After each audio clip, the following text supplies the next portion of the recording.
The greatest player who has ever lived just became available. Let that hit you. Not declining.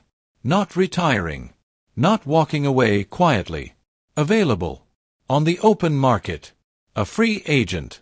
At 41 years old, after 23 seasons of carrying this league on his back like it was made of air, LeBron James is sitting in a room somewhere in Los Angeles, and every single contender in the NBA is picking up the phone and making the call. And in Detroit, a city that used to be laughed at, that used to be the punchline, that used to be where careers went to quietly die, a young king named Cade Cunningham is staring at a blank roster sheet after the most painful elimination of his young life, and his front office is hunting for the piece that finally makes them unstoppable. The name they keep landing on: Lauri Markkanen. A 7-foot Finnish assassin locked up in Utah. A player that almost every team in the league wants, but almost nobody can afford to actually get. 2 stories. 2 desperate situations. 2 legacies hanging in the balance. And this summer, everything changes. Strap in, because we are going all the way in. Let's start with LeBron. Because honestly, how do you start anywhere else? You have to understand something about this moment. You have to truly feel the weight of what is happening. Because this is not just another free agent story. This is not just another off-season transaction. This is history. This is the final act of the most extraordinary individual career in the history of basketball. And the fact that it is still happening, that LeBron James is still relevant enough, still good enough, still wanted badly enough that teams are lining up to make their pitch, is something that would have seemed impossible even 5 years ago. This man is 41 years old. 41. He has been doing this since 2003. He stepped out of St. Vincent de Mary High School in Akron, Ohio, walked into the NBA draft, and the entire basketball universe immediately understood that something unprecedented had arrived. He was 18 years old and already the most hyped player in league history. The weight on his shoulders from the very first night was immense. The expectations were impossible. And he not only met them, he surpassed them so dramatically that we ran out of comparisons. Think about what this career has actually looked like. Think about what LeBron James has actually done. 4 championships. 4 MVP awards. 4 Finals MVP awards. The all-time scoring record, shattered. The record for most games ever played in NBA history, surpassed. 23 seasons of professional basketball, each one at a level that would have been the peak of anyone else's entire career. He has outlasted everybody. He outlasted his rivals. He outlasted his critics. He outlasted entire generations of players who came after him, hit their prime, and started their decline while LeBron was still averaging 20 points and 7 assists on a nightly basis. And now here he is. Free agent. 41. And every contender in the league wants him. Let that be the loudest thing you hear in this entire video. Every single contender. Rich Paul, LeBron's agent, one of the most powerful agents in the history of professional sports, confirmed it himself. He said contenders are calling. Multiple contenders. He specifically named 3 teams at the front of the line. The Cleveland Cavaliers. The Golden State Warriors. The New York Knicks. 3 franchises. 3 completely different stories. 3 completely different reasons for wanting LeBron James. And LeBron has not made a single decision yet. He is waiting. He is watching. He is letting the offseason unfold. Let the Giannis situation resolve. Let the rosters take shape. Let the money conversations happen. And then, when the fog lifts, he will make his move. That is how LeBron has always operated. He does not rush. He never has. Every major decision of his career has been made with a deliberateness and a patience that drives everyone around him absolutely crazy, but almost always ends up being exactly right. He took his time leaving Cleveland the first time in 2010. He took his time coming back. He took his time going to Los Angeles. And now, at the end of the road, he is taking his time one more time. Because whatever he decides, it is going to be permanent. Whatever city he chooses, whatever jersey he puts on one more time, that is the last stop. That is the finale. That is the last frame of the movie. And LeBron James understands better than anyone alive that the ending of a story is the part that echoes forever. But before we get to where he might go, we need to understand where he has been. Because the 2025-26 season told a story about LeBron that a lot of people are not giving enough credit. The Los Angeles Lakers went into this season with the most electric storyline in basketball. They had traded Anthony Davis, still in his prime, still one of the most dominant big men alive, to the Dallas Mavericks in exchange for Luka Doncic. The most shocking trade in years. The league stopped breathing when it happened. And for a while, it looked like a masterpiece. Doncic averaged 33.5 points, 8.3 assists, and 7.7 rebounds. LeBron was the third option, the sage veteran, the steady hand that steadied the ship when the waters got rough. The combination worked. The Lakers were a real team. A genuine threat. And if you had asked anyone in December what this team's championship ceiling looked like, the answer would have been terrifying. Then April 2nd happened. Doncic planted his foot on a drive, felt something grab in his hamstring, and the entire season shifted in one catastrophic moment. Grade 2 hamstring strain. 8 weeks. Gone. And suddenly, the responsibility that LeBron had so gracefully handed to a younger set of shoulders was dropped right back into his arms. At 41 years old. What happened next should not be possible. It should not be physically achievable. But LeBron James is not governed by the same rules as the rest of us. In the first round against the Houston Rockets, LeBron was the best player in the entire series. He led all scorers. He made the decisions. He organized the offense. He dragged the Lakers past a young, hungry Houston team that had them down 3-2, pushed it to Game 6, and closed it out. A 41-year-old man, leading his team from the brink of elimination, playing basketball that would have been extraordinary from someone half his age. And then came Oklahoma City. The defending champions. The deepest team in basketball. The most disciplined, best coached, most ruthlessly efficient organization in the league.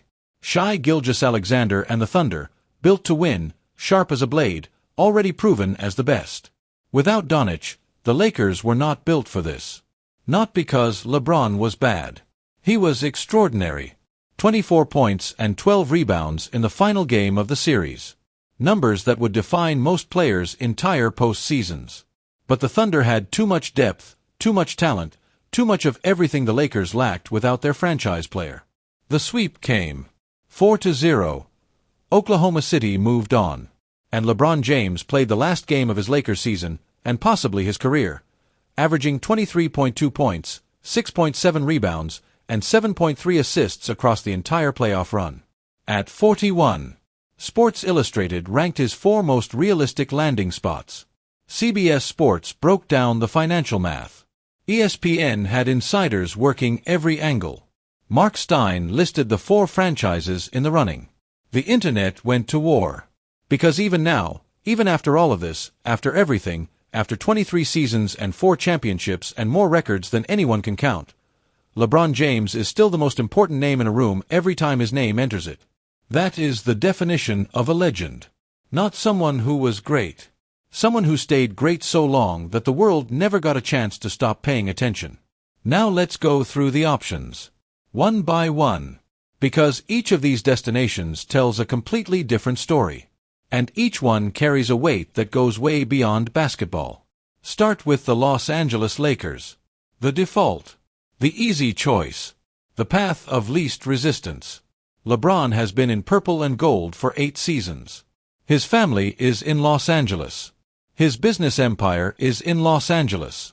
His roots are in Los Angeles now in a way they never were in Cleveland or Miami. The Lakers wanted him. Jeannie Buss said publicly that she wants to see him retire as a Laker. And yet, the relationship between LeBron and the Lakers organization has reportedly deteriorated. An ESPN report detailed tension between James and Jeannie Buss, a souring of the working relationship that had defined 8 years of partnership. LeBron, through his agent, had to have conversations just to clear the air. That is not a comfortable situation. That is not a sign of a franchise welcoming its greatest player back with open arms. And the Lakers are building around Luka Doncic now.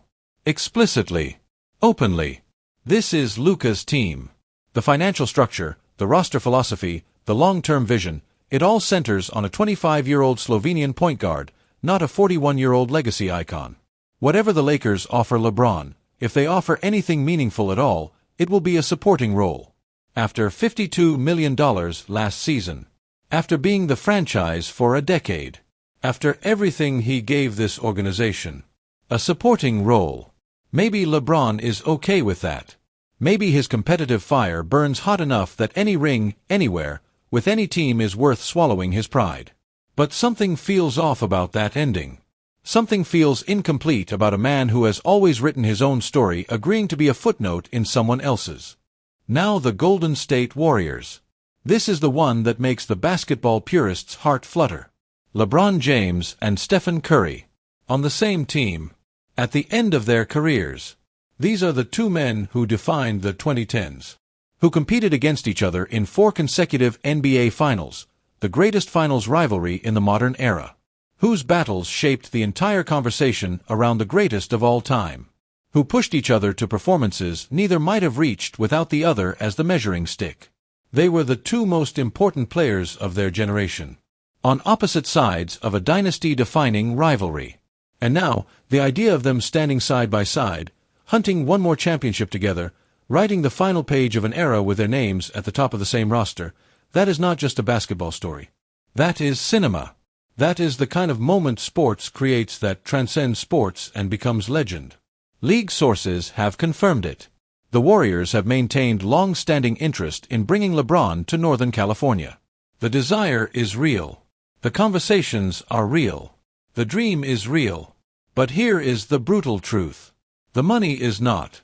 The Golden State Warriors are severely financially limited right now. They cannot offer LeBron a contract that respects his stature. The most they can realistically do is the taxpayer mid-level exception, about $6 million. Maybe the veteran minimum. Maybe a creative sign-and-trade that involves moving pieces LeBron would have to sign off on. For a man who made $52 million last season, that is a catastrophic financial step down. The question that follows. Does LeBron James, at 41, in his final years, at the end of the greatest career in basketball history, take a massive pay cut to wear a Warriors jersey and play alongside Stephen Curry? Is the championship, the 5th ring, the ring that would separate him further from Michael Jordan's 6, the ring that would add another paragraph to an already mythological legacy, is that ring worth playing for $6 million instead of 52? Only one man can answer that question. And he has not answered it yet. Then there is New York. Madison Square Garden. The building that LeBron James has had a documented, long-standing love affair with for his entire career. He has said it publicly more than once. The energy of the Garden. The history. The legacy of that building, of that city, of what it means to play in New York at the highest level. The Knicks are suddenly a powerhouse. After decades of being the league's most famous laughingstock, New York is surging.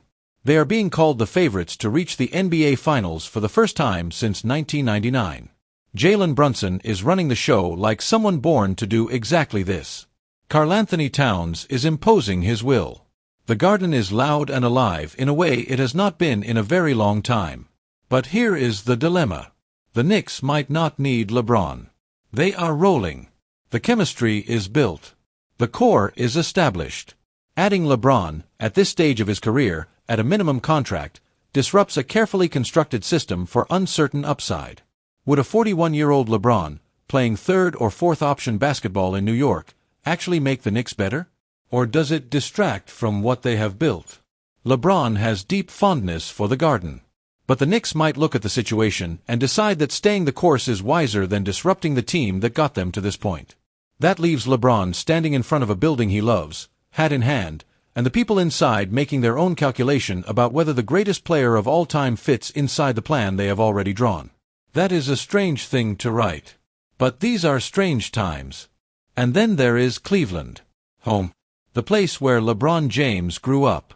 The city that raised him, claimed him, celebrated him, begged him to stay, watched him leave, begged him to come back, watched him deliver the most emotional championship moment in sports history, and then watched him leave again for Los Angeles. Cleveland and LeBron have a relationship that no other athlete and city have ever had. It is complicated. It is layered. It is built on love and heartbreak and forgiveness and gratitude and a kind of loyalty that goes beyond anything a contract can capture. And right now, the Cleveland Cavaliers are one of the best teams in the Eastern Conference. They have Donovan Mitchell, an elite scorer, a clutch performer, A guy who has been waiting for years to be part of something that finally goes all the way. They just acquired James Harden at the trade deadline, 36 years old, finally playing the best team basketball of his life, contributing in ways that go far beyond the box score. They have Evan Mobley developing into a genuine star. They have real pieces. According to reporting, some Cavaliers roster members have already had conversations with LeBron. Exploratory. Quiet. Not formal negotiations, but listening sessions. Feeling out the possibility. Sensing whether the king would be open to coming home one final time. The mutual interest is described as real. The financial complications are also real. Cleveland is over the second apron right now. The most expensive place to be in NBA salary cap terms. Creating meaningful room for LeBron, not just a minimum contract, but something that honors what he is, requires moving pieces. It likely requires a sign and trade with the Lakers, potentially involving Jarrett Allen heading west in exchange for LeBron heading east. But if it can be done, if the puzzle pieces can be arranged in a way that makes the financial math work, if LeBron James walks into Rocket Mortgage Fieldhouse one more time, in wine and gold, to play alongside Mitchell and Harden and Mobley, the city of Cleveland would not sleep for a week, and the basketball world would stop completely. Because that is not just a roster move. That is closure. That is one of the most beautiful possible endings to one of the most beautiful careers in sports history. The king coming home. The story ending where it began. There is only one word for that. Destiny. But here is the thing that makes every single one of these scenarios more complicated than it appears on the surface. LeBron is waiting on Giannis. He is literally waiting on the Giannis Antetokounmpo trade saga to resolve itself before making his own call. Because the Warriors and the Cavaliers are both teams that could theoretically land Giannis in a trade. And if Giannis goes to Golden State, does that change LeBron's calculus? If Giannis goes to Cleveland, does that blow the team's cap wide open in a way that makes the LeBron conversation impossible? Every piece on this board is connected to every other piece. LeBron's future is tied to Giannis's future. The Warriors' roster shape depends on whether they get Giannis or LeBron or neither. The Cavaliers' flexibility depends on what they do with their existing commitments and whether Harden renegotiates his deal. It is a chess game. Multi-dimensional. Moving in 4 directions at once. And LeBron James, the most patient and calculating decision-maker in NBA history, is sitting back and watching the whole thing play out before he places his piece on the board. The man has done this before. He has made the big decision under pressure, with the whole world watching, with everyone demanding answers he was not yet ready to give. He has always ended up exactly where he needed to be. Now let's pivot. Because while LeBron's future looms over the entire league like a storm cloud that has not yet decided which city to break over, something equally dramatic is happening in a different zip code. Detroit. The city that used to embarrass itself on a basketball court. The franchise that won one playoff game between 2019 and 2024. The team that went 14-68 in the 2023-24 season, one of the worst records in modern NBA history, and had to sit in that humiliation and wait, and wait, and wait, until Cade Cunningham was healthy enough, experienced enough, and surrounded by enough talent to finally make the Detroit Pistons mean something again. This past season, the Pistons finished 60-22. The best record in the entire Eastern Conference. The number 1 seed. A franchise that went from 14 wins to 60 wins in 2 years, one of the greatest turnarounds in modern NBA history. Led by a 24-year-old point guard from Skiatook, Oklahoma, who was drafted first overall in 2021 and has been patient enough and talented enough and mentally tough enough to wait for his moment without breaking. Cade Cunningham. 23.9 points. 5.5 rebounds. 9.9 assists per game in the regular season. All-Star. All-NBA. The face of a franchise renaissance that the city of Detroit has been dreaming about for a decade. In the playoffs, he elevated. First round against the Orlando Magic, 32.4 points, 7.1 assists, 5.7 rebounds per game across 7 games. He tied Isaiah Thomas for the most 30-point playoff games in a single run in Pistons franchise history. He hit clutch shot after clutch shot. He was every bit the star that Detroit needed him to be. Second round against the Cleveland Cavaliers, 28.1 points, 7.5 assists across the series. He put up 39 points in Game 5. He willed this team into Game 7 with effort that should have been celebrated as something exceptional. And then came Game 7. And Game 7 ended in a way that Cade Cunningham is going to feel for months. He scored 13 points. Shot 5, 4, 16 from the field. Went 0, 4, 7 from three-point range. In the biggest game of his young life, when everything was on the line, when his city needed him most, the shots would not fall. The Cavaliers won 125-94. A blowout. An elimination. A gut punch that echoed through Little Caesars Arena and out into the streets of Detroit. The 60-win season ended without a conference finals appearance. The best regular season in Pistons history since the Bad Boys era concluded with a Game 7 implosion and a long, silent off-season bus ride to nowhere. That kind of loss does not just sting. It defines you. And the question, the single most important question facing the Detroit Pistons this summer, is what they do with the pain. Because this team is good. Genuinely, undeniably good. Cade Cunningham is a legitimate franchise cornerstone. Jalen Duren, the young center, is developing into something special. The supporting cast has talent and youth and energy. But they are missing something. A player who can score from anywhere. A player who can space the floor, shoot off the catch, pull up off the dribble, and take 25 points from you while looking like he is barely trying. A player like Lauri Markkanen. Before we get to the trade itself, because there is a trade conversation that is building steam like a freight train right now, you have to understand what Lauri Markkanen actually is. Because I am telling you right now, this man is not given enough credit. He never has been. 7 feet tall. Finish. Quiet. Does not talk. Does not posture. Does not give you the Instagram drama or the trash talk or the 30-minute press conference speeches. He just shows up, pulls up from the perimeter, drops 40 points on you, and goes home. That is Lauri Markkanen. And it has been an underappreciated, misunderstood, chronically disrespected story from the very beginning. He was drafted 7th overall in 2017 by the Chicago Bulls. And in Chicago, surrounded by organizational dysfunction, hemmed in by roster crowding, limited by a system that was not built to maximize what he could do, he was decent. Sometimes good. Occasionally great. But never what he clearly had the potential to become. The Bulls did not know what they had. Or maybe they knew and they did not care. Either way, they let him go. Traded him to Cleveland, briefly. Then he ended up in Utah. And in Utah, something different happened. Something extraordinary. Free from the expectations of a bigger market. Free from the pressure of playing for a team with championship aspirations. Free to be the number one option, the focal point, the entire offense, Lauri Markkanen became an all-star. A genuine, undeniable all-star.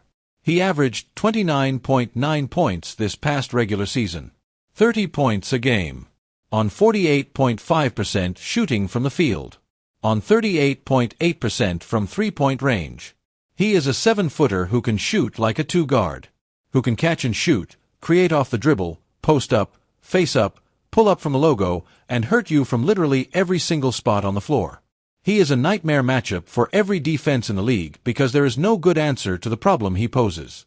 If you guard him with a smaller wing, he goes over you. If you guard him with a big man who cannot move laterally, he pulls you out to the three-point line and murders you from distance. If you help off him, he does not miss. There is no good answer. There is only damage control.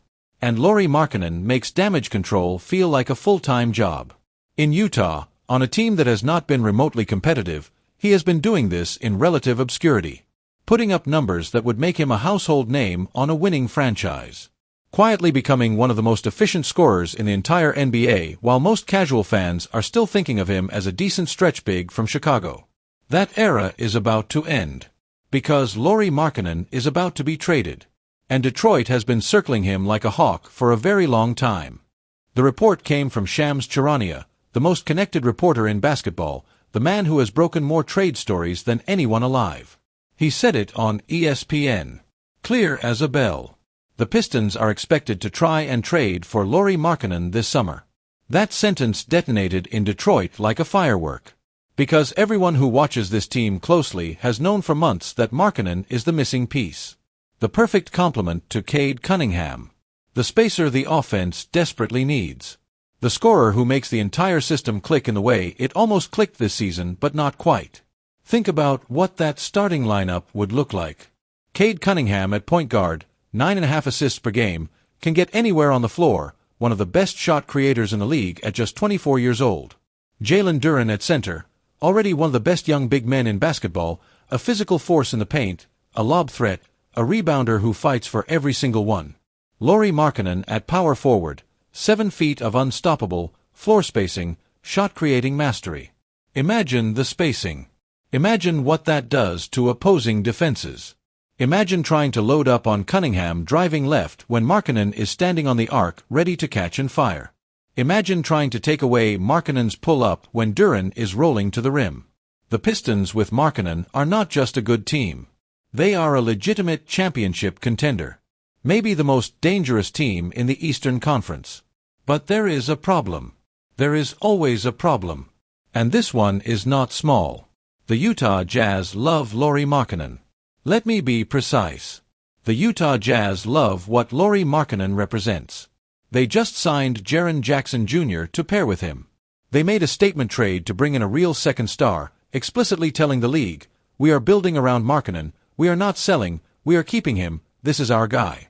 And then on top of that, when trade inquiries come in, and they come in constantly, from half the league, because everybody wants Markkanen, the Jazz response has been consistent.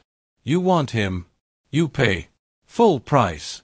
The Jazz's asking price in any Markkanen trade has been reported to center on one specific piece from Detroit that the Pistons absolutely do not want to give up. Ausar Thompson. Ausar Thompson, drafted 5th overall in 2023, one of the most unique defensive athletes in the league, a player the Pistons see as part of the foundation of this franchise for years to come. The Jazz want him. They want him badly. They want him as the centerpiece of any deal that sends Markkanen east. And Detroit's response has been essentially the same every time. Anything but him. That is the standoff. That is the impasse. The Jazz want the young building block. The Pistons want to protect their young building block. And Markkanen sits in the middle, making almost $50 million a year on a contract that runs through 2028 to 29, waiting to find out which city he wakes up in next season. The financial complexity makes this even harder. Markkanen earns $46.4 million this year. That number rises over the life of the deal, $46.1 million next year, $49.8 million the year after, $53.5 million in the final year when he will be 31 years old. The Pistons would be committing to a massive, multi-year financial commitment. One Eastern Conference executive was quoted, anonymously, because executives are always anonymous when they say the things that matter most, calling Markkanen's contract the worst in the league. Hyperbolic. Almost certainly hyperbolic. A player who scores 30 points per game does not have the worst contract in the league. But the concern is real. The contract is large. The years are many. And locking yourself into $50 million a year for a player who has only proven himself as an elite scorer on a non-competitive team carries risk. Would he still be this good surrounded by better competition? Would 30 points per game on Utah translate to 22 efficient points per game in a more demanding environment? Those are fair questions. But here is the counterpoint. Lauri Markkanen was good before Utah. He put up quality numbers in Chicago. He showed in Cleveland, briefly, that he could be effective in a different setting. And the reason his production jumped in Utah is not just weaker competition. It is the freedom to operate as the number one option in a way a better team will never give him. On Detroit, he would not need to be the number one option. He would not need to carry an offense on his back every night. Cunningham does that. Cunningham is the engine. What Detroit needs from Markkanen is exactly what he is already providing. 20 to 25 points on efficient shooting, floor spacing, and the ability to score from any spot in the half-court. That version of Markkanen is absolutely achievable. And that version of Markkanen, plugged into a Detroit offense that already has one of the best playmakers in the league running the show, is terrifying. Now here is where the negotiations get fascinating. Because the Pistons have something that not many teams can offer. Draft capital. They have all of their first-round picks. Every single one. In an era where superstars are traded for picks, where future draft capital is the currency of the league, The Detroit Pistons are sitting on a treasure chest that most teams would envy deeply. They have the 21st pick in the upcoming 2026 draft. They have a collection of second-round picks that stretches years into the future. They have the flexibility to package picks in ways that create genuinely compelling offers without sacrificing their young core players. The framework that has been proposed looks something like this. Picks, multiple first-rounders, potentially with protections. Young talent not named Ozar Thompson, perhaps Duncan Robinson, perhaps Ron Holland, perhaps a combination that keeps the untouchable pieces protected while still giving Utah something meaningful. Is it enough? Without Thompson, maybe not. Jazz sources have reportedly indicated that any offer has to keep Utah competitive going forward, and the team has signaled that Markkanen is not going anywhere without a haul that reflects his caliber. But here is the variable that changes everything. Jaren Jackson Jr. The Jazz just acquired him. They built specifically to keep Markkanen. But if Markkanen's market value is high enough, if Detroit or another team puts together an offer that Utah simply cannot refuse, the Jazz have a path forward. They have Jackson. They have picks they can accumulate in a Markkanen trade. They have a rebuild that could be funded by the assets they receive in return. The gap between where the Pistons' offer starts and where the Jazz's asking price sits is real. But gaps in trades always close. They close in phone calls and late-night conversations and three-way deals that bring in unexpected third parties. This summer is young. The conversations are already happening. And the pressure on both sides is enormous. For the Jazz, the question is simple. Markkanen is great. But are they really building a championship team around a 31-year-old superstar on a max contract? Or do they cash in now, when his value is at its absolute peak, and use the return to fund a longer, smarter rebuild? For the Pistons, the question is equally simple. Cade Cunningham is 24. He is right now in the window where a championship is reachable. The Eastern Conference is competitive but not impossible. Last season, they won 60 games. With the right piece, they take that next step. And the right piece has a name. Lauri Markkanen. Miss this window, let him go to another team, watch a rival get stronger while you stay static, and the moment might not come back.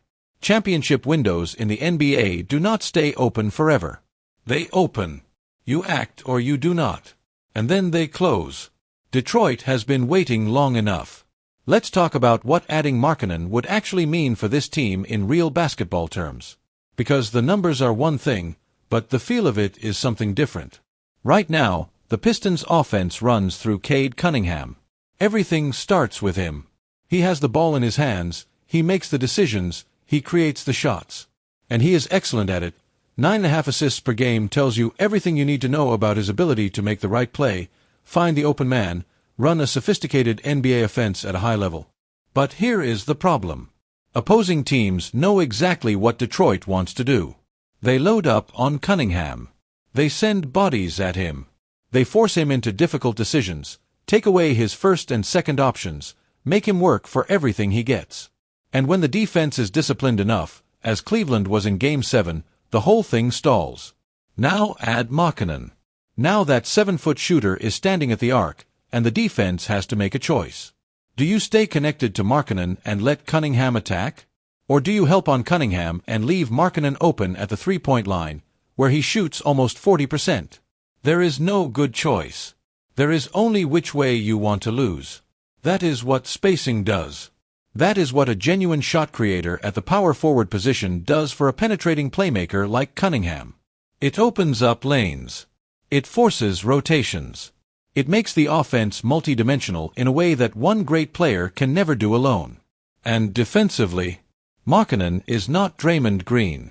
He is not going to win Defensive Player of the Year. But he is long. He is 7 feet. He can protect the rim against certain matchups and switch onto guards when needed.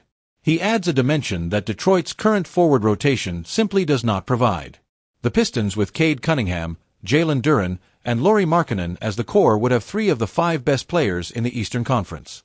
They would have a starting lineup that commands respect in every building in the league. They would have enough scoring, enough spacing, enough creation, and enough defensive versatility to genuinely challenge anyone. Even the Cavaliers. The team that just broke their hearts. Even the Knicks. The team that New York is building all that Madison Square Garden energy around. Even whoever ends up in Cleveland or Golden State or New York if LeBron decides to make one last run. The Pistons with Markkanen are not a good team hoping to make a run. They are a championship contender. Full stop. But let's go back to the emotional core of this for a moment. Because statistics and roster building are important, but what makes this story feel real, what makes it feel like something worth investing in, is the people at the center of it. Cade Cunningham. He grew up in a basketball family. His father played. His mother was an athlete. The game was always around him. But even with that background, even with the natural gifts he was clearly born with, the path to this moment was not straight. It was not easy. It was not guaranteed. He was the first pick in 2021. And in the NBA, being the first pick is not just an honor. It is a weight. It is a burden. The expectations that come with going first overall are enormous, and the margin for error is almost non-existent. One bad season and the narrative shifts. One stretch of poor play and the media starts asking whether he was worth the pick.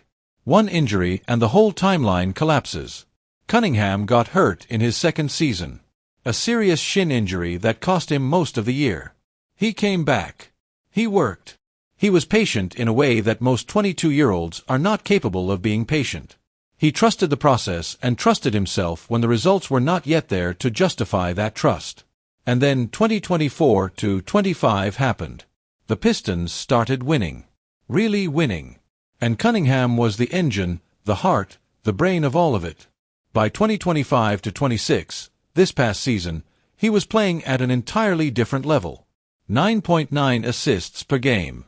That is not a typo. Almost 10 assists per game for a 24-year-old point guard who is also scoring 24 points a night and playing defense with real intensity. He is one of the 5 best players in the Eastern Conference right now, and the people who have been watching closely know it, even if the national media has been slow to fully acknowledge it. But Game 7 against Cleveland. That one is going to stay with him. He knows it. You could see it in his face afterward.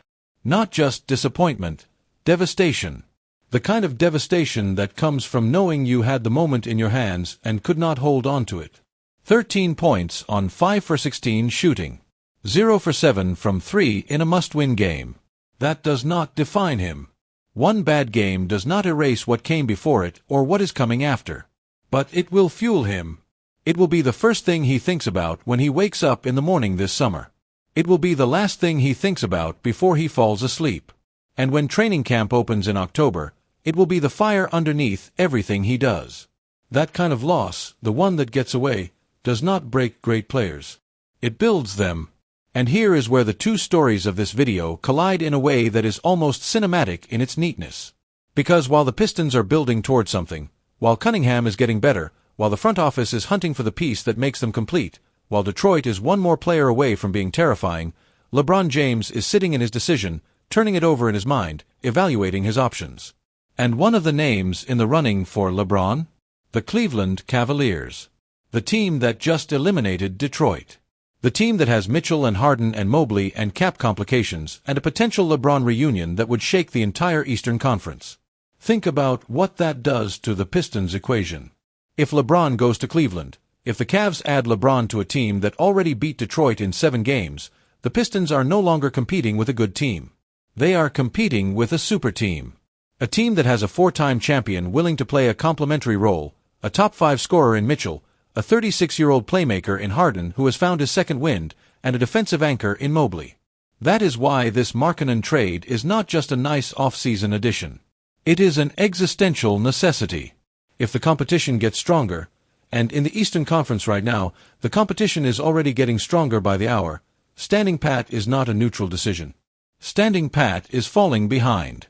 And falling behind means more Game 7s where the shots do not fall. More heartbreaking exits.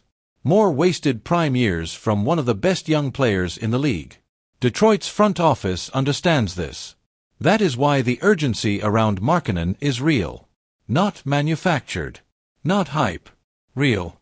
Now I want to slow down for a second and talk about the Jazz. Because Utah's decision in all of this is just as important as Detroit's or anyone else's.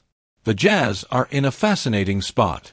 They have spent the last couple of years accumulating assets, picks, young players, flexibility, in a very deliberate, very patient manner. They traded away their veterans at peak value. They drafted well. They built a treasury of future assets that is the envy of several franchises. And in the middle of all that rebuilding, Lauri Markkanen went from a solid player to an all-world scorer.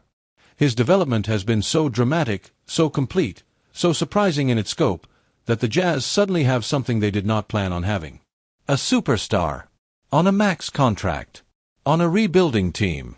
That tension, between wanting to build around a genuine star and knowing the team around him is not yet championship caliber, is what makes the trade decision so complicated. By trading Markkanen, the Jazz admit they are not close enough to make it worth keeping him in this contract window. They accept that the picks and players they receive are more valuable than one more year of Markkanen scoring 30 on a 50-loss team. By keeping him, especially now with Jaren Jackson Jr. in the mix, the Jazz are betting that they can build a real contender fast enough to justify the financial commitment. That Jackson and Markkanen together can be the foundation of something special.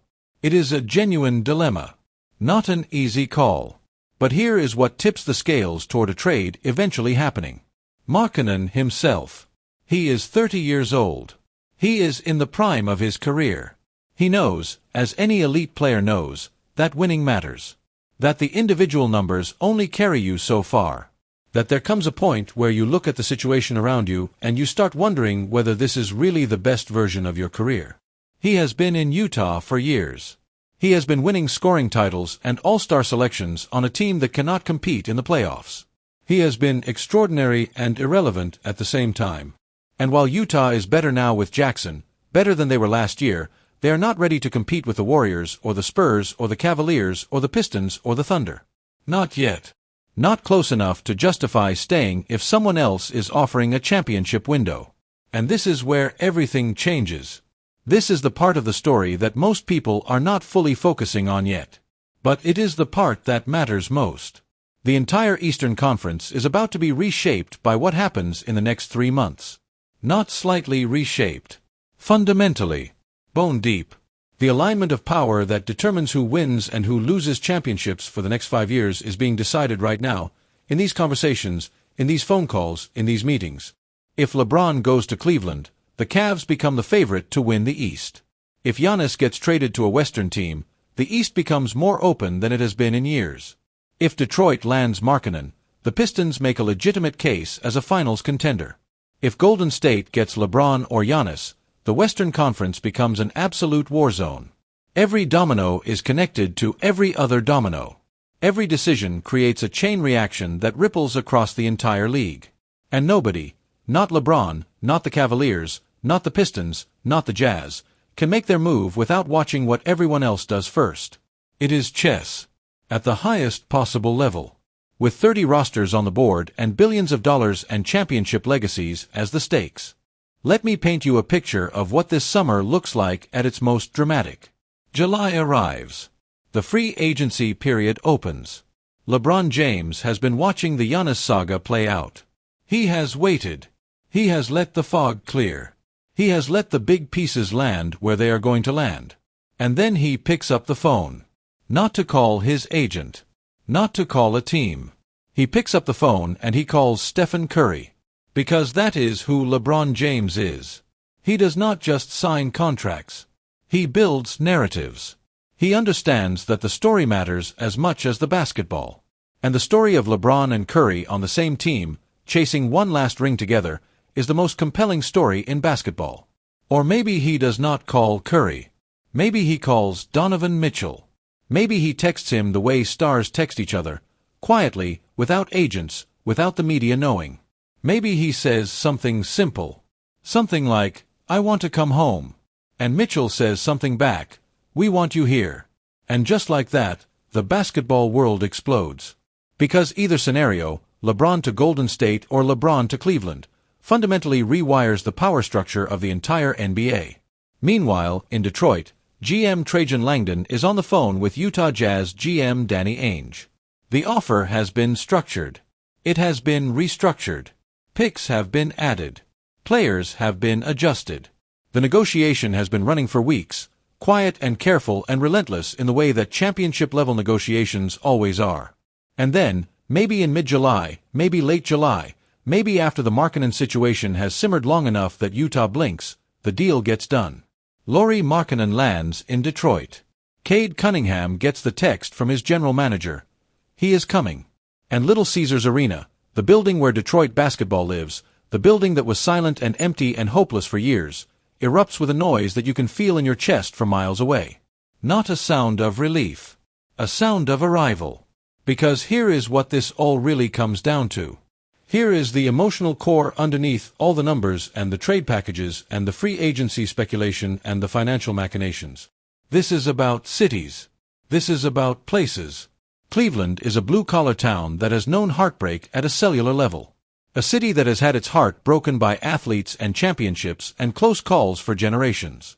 LeBron gave them something they will never forget. And the possibility of him coming home, one more time, at the end, that is not just a basketball move. That is a cultural moment. That is a city holding its breath. Detroit is a city that has been through more than almost any American city in the modern era. Economic collapse. Population loss. The kind of systematic abandonment that leaves scars that take decades to heal. And now here is Cade Cunningham, a 24-year-old from Oklahoma who adopted this city and was adopted by it, who became the symbol of everything Detroit wants to believe about itself again. That it is still capable. Still talented. Still capable of producing something magnificent. Adding Markkanen to that story does not just make the team better. It validates the belief. It says, yes, the best players want to be here. Yes, this franchise is worth coming to. Yes, Detroit is back. And for a city that has been told for so long that it is not, that matters more than a win-loss record. The Warriors are a dynasty in their twilight. Golden State has given basketball some of its most beautiful seasons in the modern era. 4 championships. Steph Curry playing a style of basketball that literally changed how the game is played at every level from the NBA down to elementary school playgrounds. Klay Thompson and his ice-cold playoff shooting. Draymond Green orchestrating like a general. Those teams were special. Those teams were historic. But the dynasty is over in its original form. The Warriors are different now. Older. More limited. Still dangerous. Curry is still Curry, the most beautiful shooter in the history of the game, but not the juggernaut they once were. Bringing LeBron to Golden State does not restore the dynasty. It does something different. It creates a final chapter that is beautiful in a different way. Not young and explosive and unstoppable, but experienced and deep and driven by 2 legends who have never quite gotten to the version of the sport they most wanted to share. LeBron never played with Curry. Not as a teammate. Only as a rival. And that rivalry defined an era. But what if the final chapter was collaboration?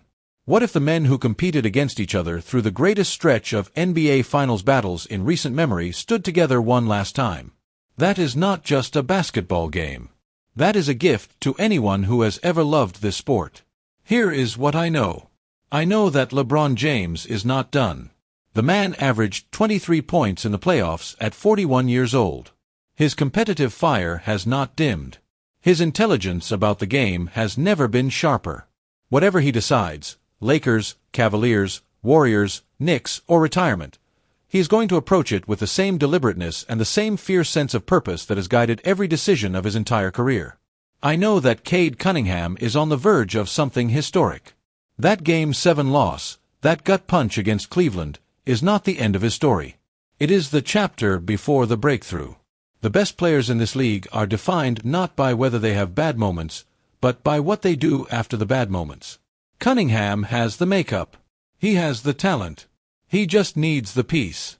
I know that Lauri Markkanen is about to be the most important name in the trade market this summer. Half the league wants him. The Jazz will eventually have to make a decision. And whatever that decision is, it will set off a chain reaction that ripples through every contender in the Eastern Conference. And I know that the NBA, this beautiful, chaotic, endlessly dramatic sport, is giving us something this summer that you do not want to miss. The end of one era and the beginning of another. The last act of the greatest player who ever lived. The rise of a city that has waited long enough. A finished giant about to discover what it feels like to compete in a real championship fight. This is all happening right now. All of it. Simultaneously. Beautifully.